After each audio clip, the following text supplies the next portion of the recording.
You guys are going to a scrimmage tomorrow. That environment is going to be, whatever it is going to be so different from what you guys know. How much time have you gotten to get used to that and get prepared for what's going to happen? And how much do you think is going to be, hey, we're going to have to deal with this in the heat of the moment? Yeah, well, the whole bubble has been a little bit different than what we do, but a lot the same of what we normally do. And when you're focused on the process, you settle into the little adjustments that you have to make for the bubble environment. We went over and saw the actual game court last night. The staff did for the first time. It was the first time I saw it, and it's just unbelievable the lengths that they've gone to create a safe environment, a safe court, and all the things that go into what these games are going to look like. Just commend the league for doing a great job with it. It'll feel a little bit different, but I think once the ball goes up, we'll be locked into what we normally do. You've talked a little bit about Talon and sort of the impact he's making now. He wasn't around this team for a lot of the season. I'm just wondering what changes you've seen in him. I know he lost some weight and has been working on different things.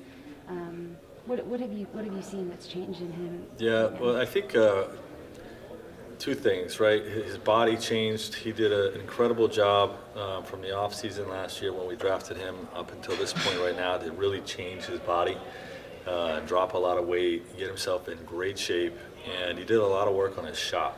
And his perimeter shot really has improved throughout the course of this year. And because of those two things, he had some success. And with that success, really brought a lot of confidence to him as a young player. And that's what's showing up right now is how confident he's playing.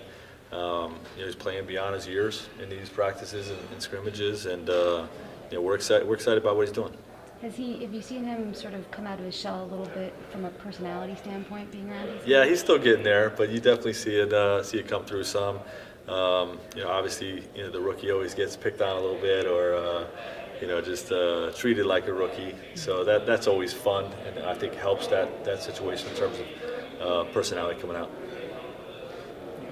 Regarding scrimmages, a couple of coaches mentioned that going into their scrimmage, they kind of got together with the opposing coach and maybe coordinated how certain lineups were going to go. Was there any conversation with you and Rick about that? I have not had any yet, but if they get 3 outs and they want to put Aaron Judge up there for one more at bat, that's fine if he wants to do that. I know baseball is doing a lot of that stuff. I think more so than what we're doing. If he calls, I'm open-minded and flexible, but we've not had that talk. Last two questions. Kyle? Are you afraid of ending up on one of JaVale's blogs? Yes, very much so. I have anxiety. I run from his cameras. I know when he's coming, and I go to the other room. I actually did he grabbed me the other day.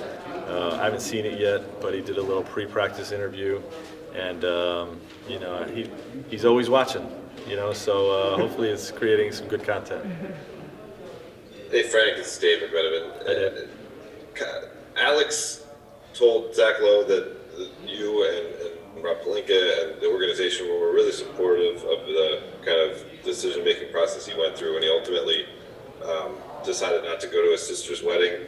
Can you just tell me what it was like to counsel him on that decision? And I'm sure there was probably the thought that you understand what it's like to be a part of a family, and probably also the thought of you understand what is part of have responsibilities on a team. Yeah, this was gut-wrenching. Obviously, anybody that knows me knows that I'm a family-first guy, and this is something that we would love for him to have been able to attend. We gave him support whichever way he decided, but we just laid out sort of what it would look like in terms of how safe it would be upon his return. With the mindset that we just want to make sure that we're keeping all our players safe, and quarantines that would go into it, and then left it up to him to make his decision, and we would have respected it either way. And we've all made great sacrifices, and we'll make bigger sacrifices the longer we're in here.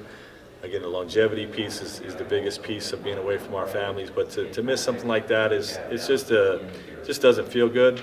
And we respect the fact that he made that kind of sacrifice for what we're trying to get accomplished. All right, we're going to go last question, Harrison Fagan. Hey Frank, Alex just said that he was going to answer any and all basketball questions today with justice for Breonna Taylor. You and your coaches about a week ago put out a video saying that you wanted to help continue the conversation. I was just wondering if you and the staff had talked at all about ways that you can continue to do that. Yeah, we've our whole organization has really been aggressive with action items.